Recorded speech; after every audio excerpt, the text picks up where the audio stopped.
IIRM, creating leaders, augmenting industry needs.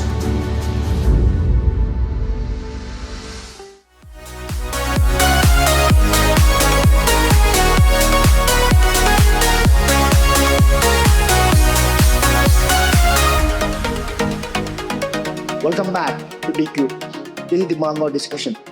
Today, we are back with another episode featuring Dr. K. Srinivas Rao sir on the integration of West Asia crisis and intervention of US in Israel and Iran war.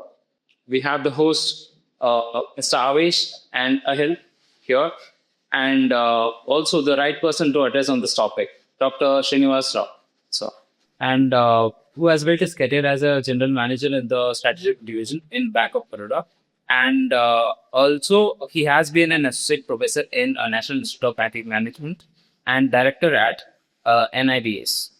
And also, that sir has a PhD from Banaras Hindu University and an MBA in finance and also an LLB. Welcome back, sir. Thank you so much. Sir, it is truly an honor to have you. Thank you so much. Before we dive into the podcast has been divided into 5 segments. Segment 1, we will be covering about global powers and geopolitics. Segment 2, we will be discussing about energy risk and microeconomic stability. Segment 3, we will be giving a brief perspective of risk management evolution. Segment 4, we'll be discussing about war economics and strategies. Segment 5, we'll be discussing about future outlook.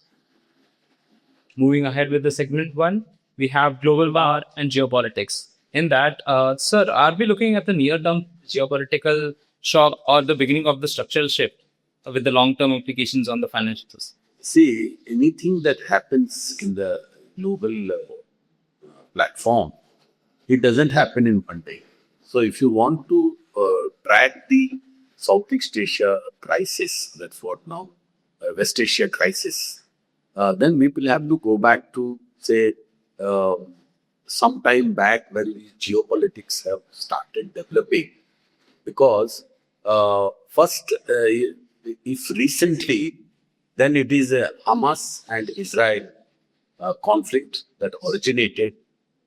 And then because Iran is giving support to Lebanon, it is giving support to your Houthis, Yemen, and all these. So this has been a very contentious issue. So as a result of which, Israel wanted to protect itself. On February 28, it has started a armed conflict with Iran.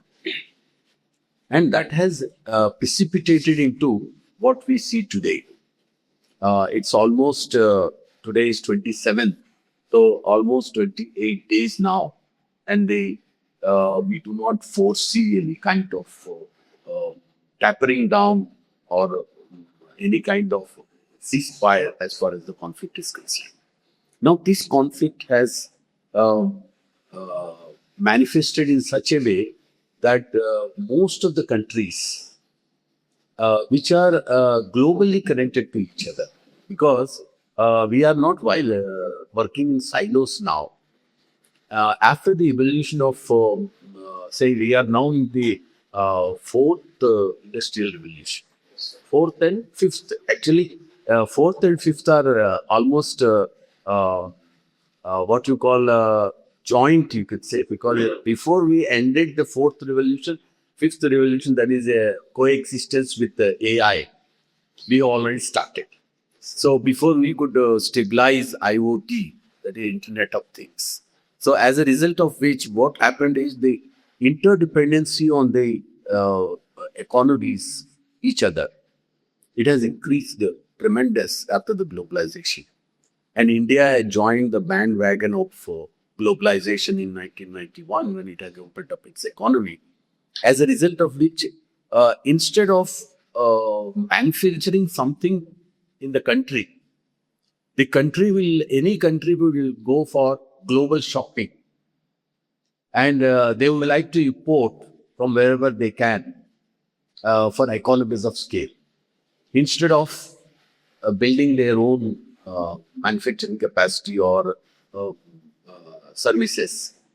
As a result of which, there is a lot of interconnectivity between different nations.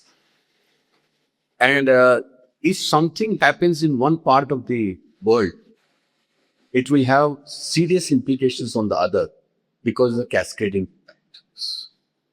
That's what exactly has happened now, that we have supply side disruptions on one side, trade conflicts on the other side, blockade of transportation because of Strait of Hormuz being disrupted. Exactly, it is not closed because many of the nations are able to navigate through that, depending upon the relationship that they have with Iran. It's like India is able to negotiate. But then there are repercussions of that. And then on the other side, for the last 3 years, the Russia-Ukraine war is going on.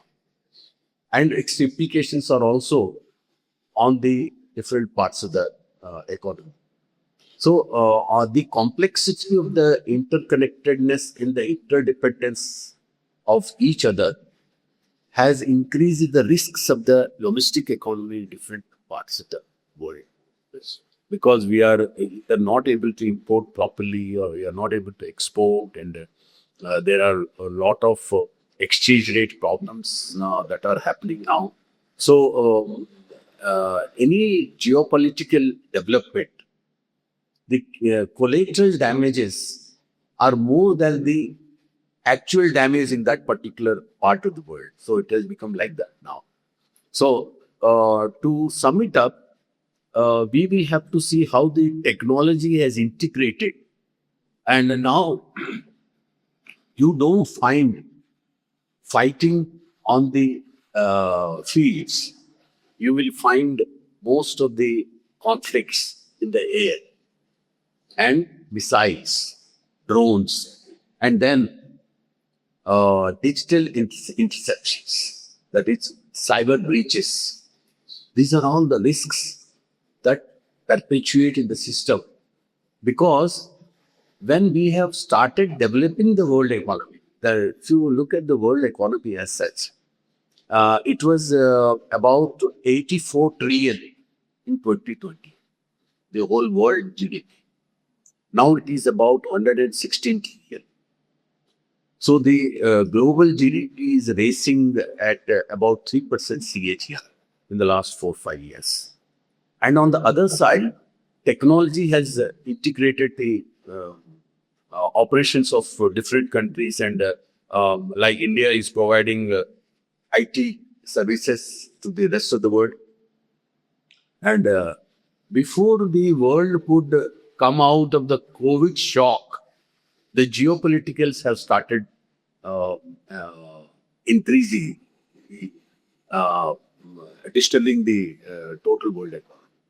And as a result of it, even the central banks of the world, whether you take Federal Reserve or you take the Bank of England or you take the European Central Bank, they are also not able to navigate through these phases with any steady policies.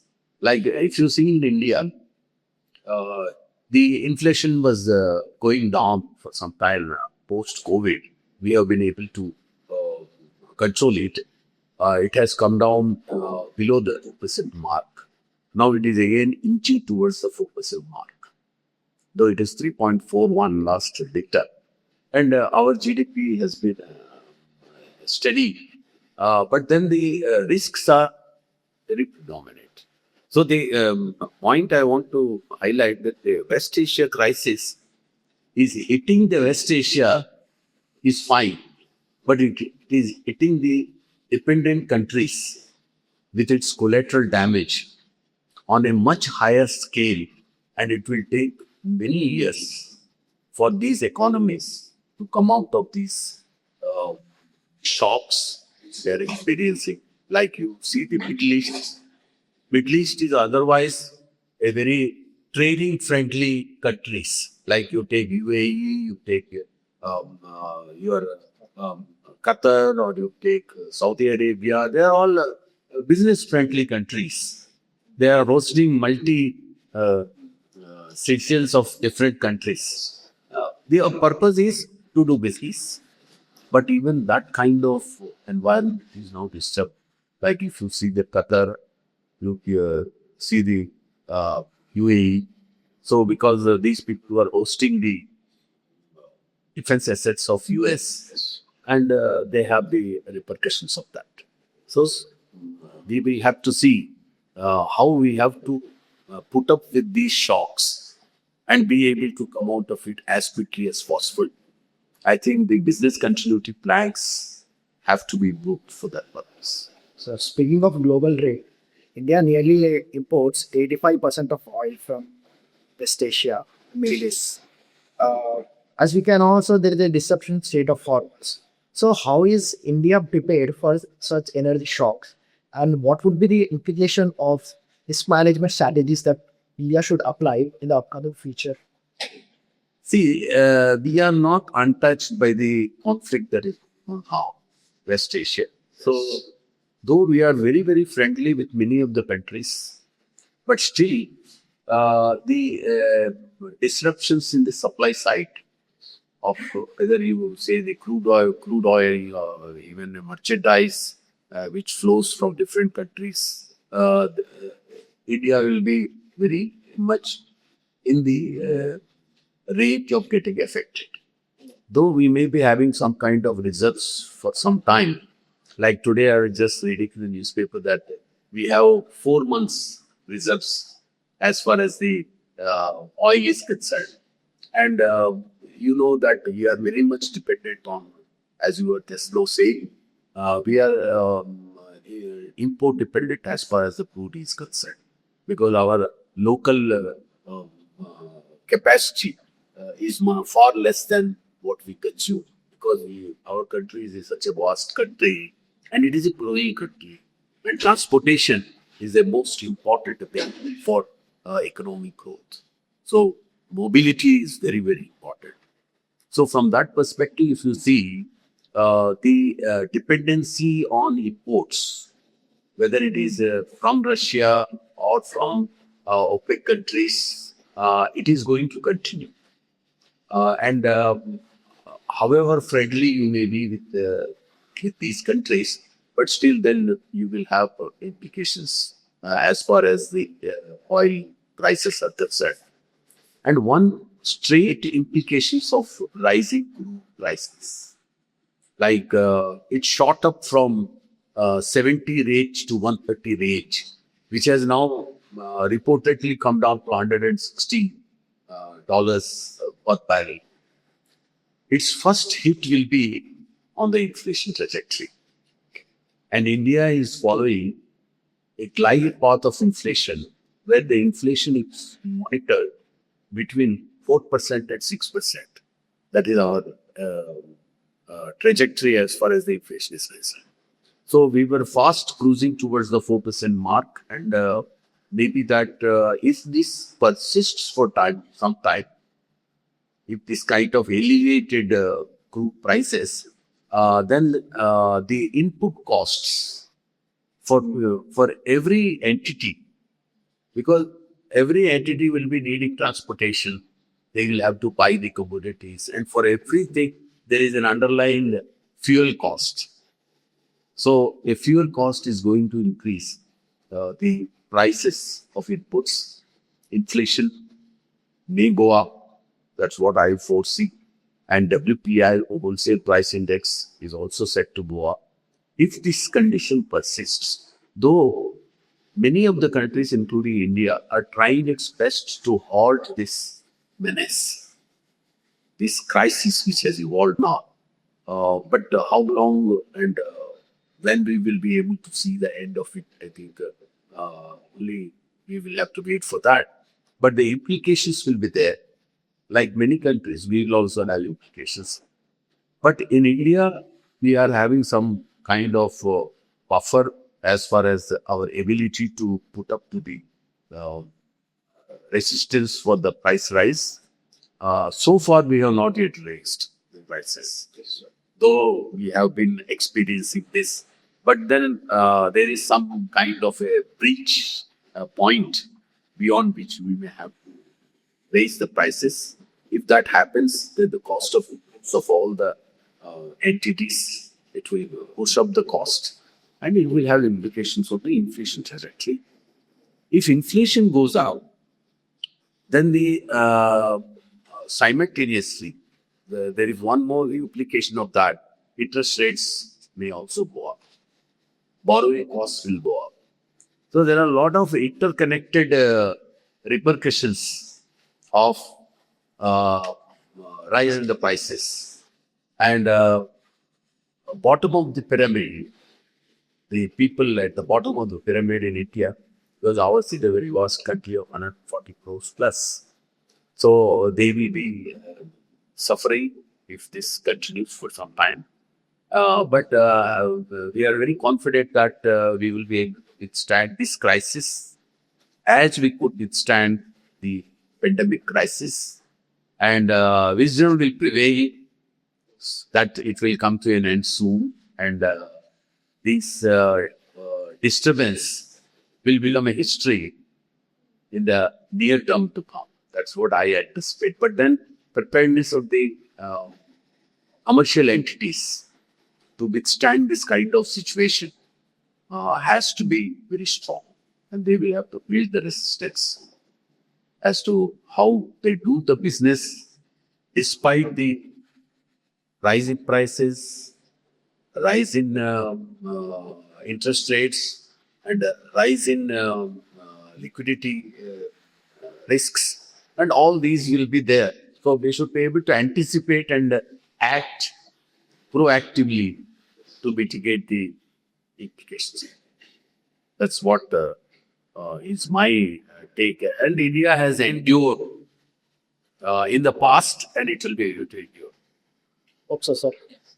And moving on from macroeconomics to microeconomics, how should companies redesign their business framework to suit this geopolitical shocks? See, most the policy framework of risk, it comes with a structure which is for good times, which is for normal. It is the architecture of risk management. Whether it is identification process or measurement process, mitigation process, putting the systemic controllers, all the ingredients for managing the risk, which is the risk framework, is aligned for normal times. But then, as business entities, we have what is known as a fallback system as far as the risk management is concerned. Like in the case of operational risk, your business continuity plans. So, because in the life of an organization, if you see any organization, say, you take either ITC or you take Infosys or any big Mahindra, Kotak Mahindra and all, any big companies, Tata's and all industrial powerhouses, that's what I call, whether it is Reliance, any, these are big vital organizations, Wipro, for the country. So these people will be having their own internal structure that how to navigate through difficult times. And they will have to use that plan B when plan A is for normal times, plan B is for times which are stressy times.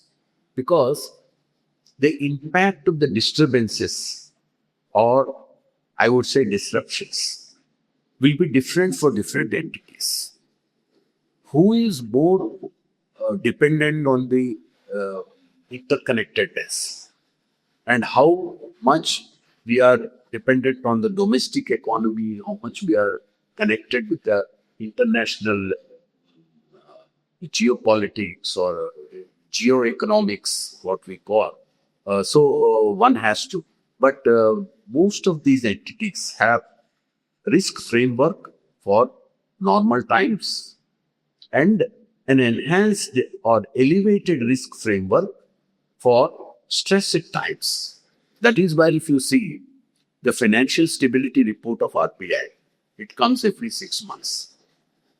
They will give you 3 situations of stress tests. That if the normal working is there, then what will be the results?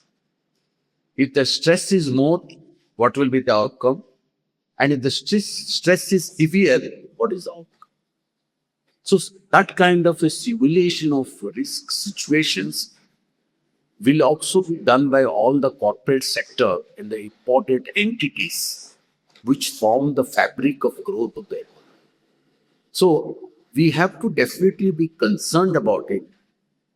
But I am sure that the fallback mechanism and the buffers which are built or the support systems that are galvanized, they are adequate enough to navigate through even tough times. But then, stress is always a stress. So it cannot be compared with the normal times. So even the regulators will be very active.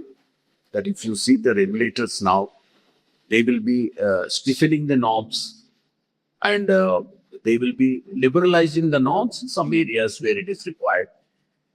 And similarly, the entities' priorities for business will change from those which are more affected by the external forces and which are less affected by it. They will be doing the permutation and combinations of business models so that the risks in stressed times can be effectively managed. So this is the task of the corporate management to be work in normal times, but stay prepared for stress times. And every organization also has to undertake its own simulated models of risk management so that if something which is not, for which we are not prepared, it happens, we should not get into panic. We should be able to navigate. And what you call the external ecosystem, you see any risk management framework. Commercial entity is one, but they don't operate in silos. There are consumers who are connected to the entities. There are suppliers which are connected to the entities. There are regulators who will be overseeing the regulations. There are laws and regulations which are coming into play. So all these form part of stakeholders. So every stakeholder is also under risk. So what happens is the entire ecosystem gets galvanized to face that kind of situation, and they just try to cooperate with each other, and they reinforce the measures of each other to mitigate the risks. So somewhere where it is not necessary, they will reduce those kind of cost of inputs. Where it is but one thing is the effect of stress at times. That's what we are having now. Will be slowing down the further growth. The tendency is like the other day, the finance ministry chief economic advisor was saying that if the elevated crude oil prices persists, then it will chip off about 1% of GDP of India. So micro institutions will get into the mode of control in a way that they will be using better controls for risk management when compared to the normal times, and will be reframing their architecture to cope with this kind of situations. And that is the task of an organization, that grow when the times are good, but be prepared for stressed times and constantly do your simulated exercises to understand the nuances of stressed times and whether the stress is more or less or severe. Accordingly, we may have to withdraw certain kind of activities which we do in normal times so that we are in a position to manage the risks. So I think we have enough firepower to be able to manage the stress times. Rightly said, sir. But when you look at America, I think that is under like $30 trillion in debt, right? And it has already spent around $18 billion in the war. What is your take on like just looking at the financial perspective? How long will America take to bounce back from its financial setback? See, as far as the debt of a nation is concerned, it is perpetual. Like what happens is, you issue India also has issued a 50-year bond, 50-year bond.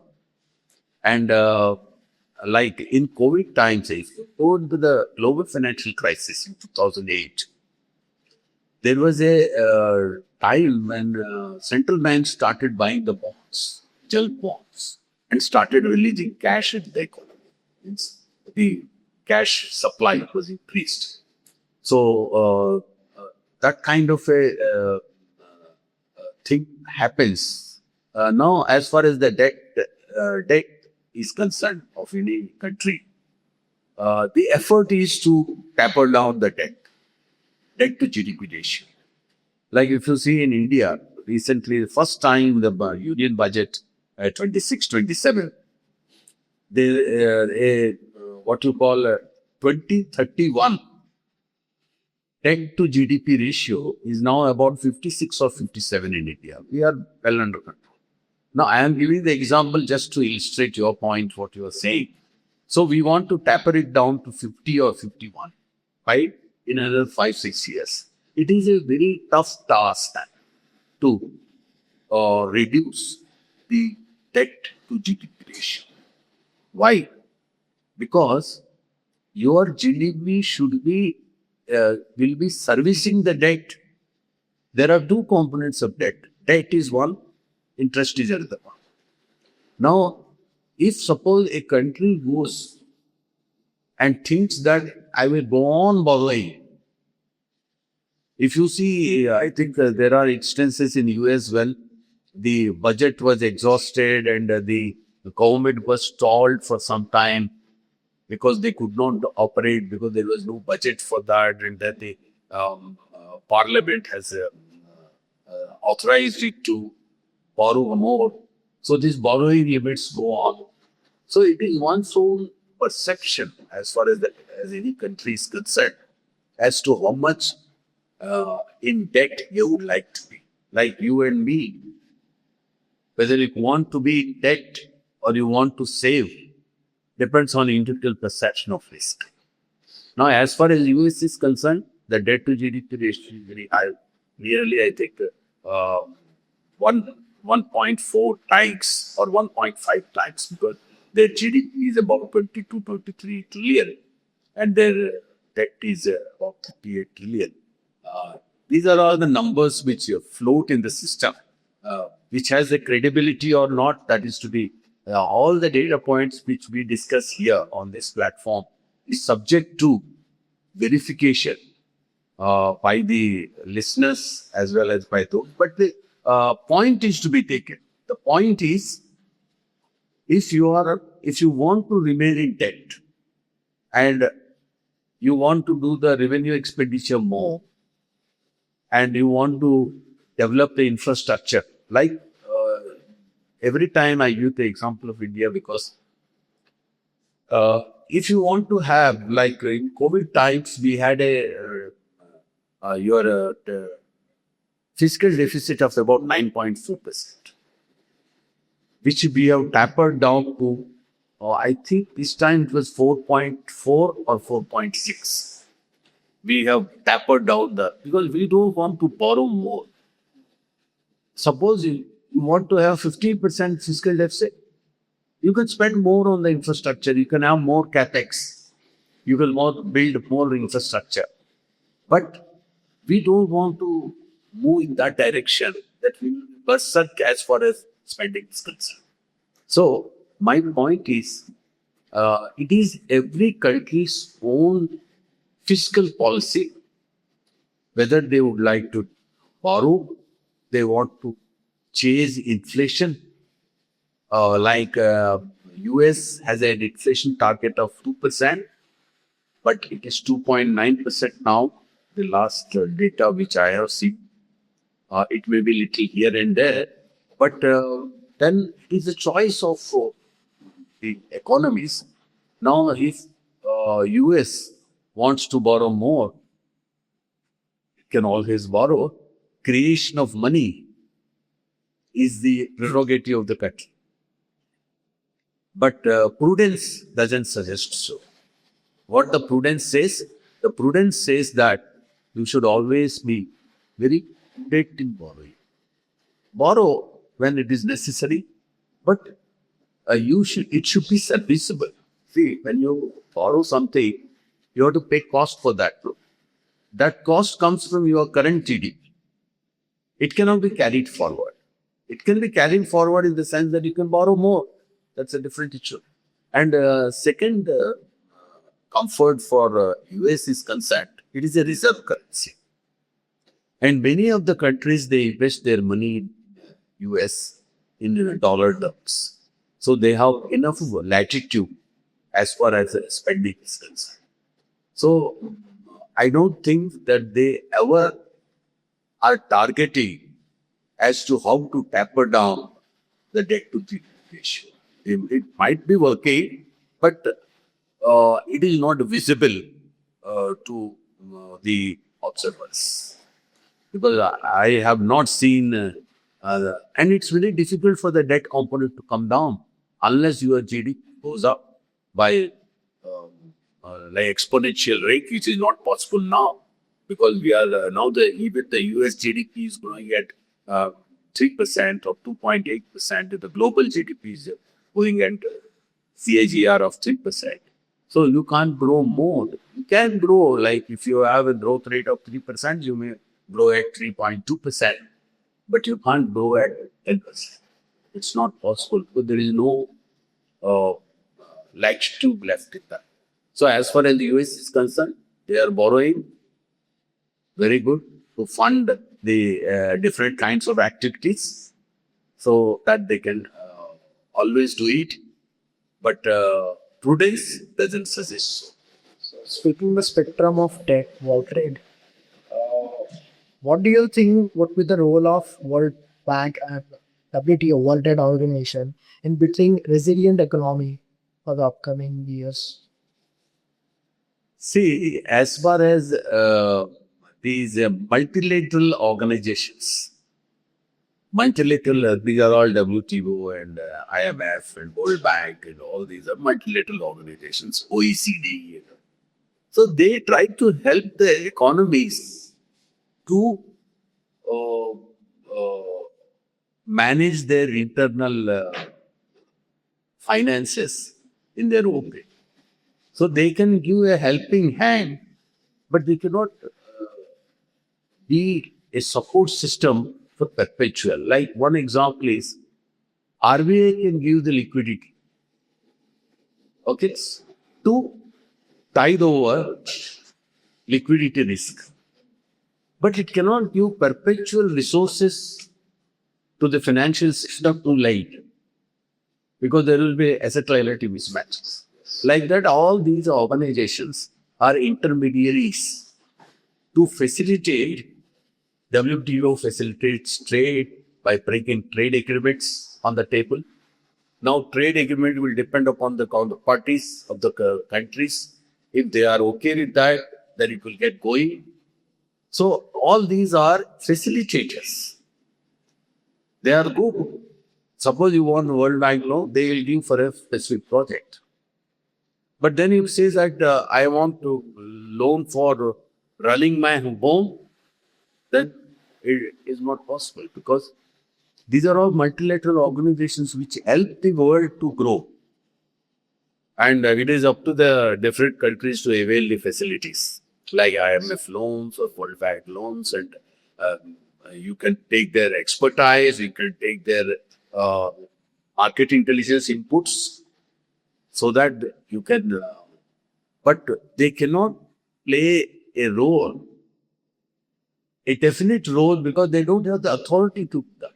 Because their country is different, IMF is different.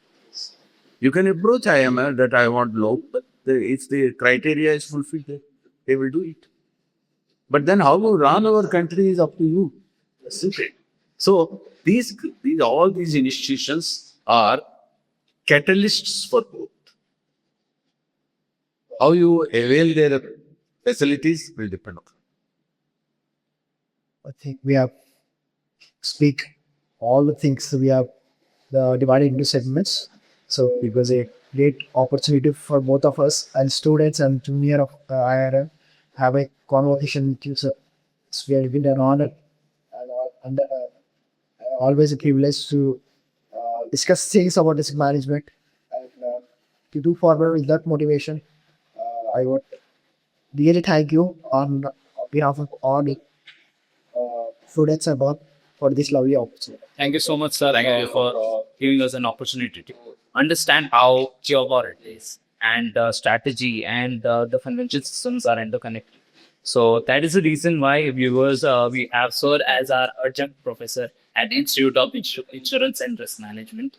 Thank you so much, sir. Thank you very much and all the best to all of you. Thank you. Thank you. So that was Dr. K. Srinivas Rao, sir. It was truly an inspiring and informative session, not only for me, for everyone else. Having a teacher, mentor at IIRM like him is always a blessing for the next generation of risk professionals. Yeah, and an experienced veteran has a unique perspective on the ongoing scenario. And for more such content, stay tuned.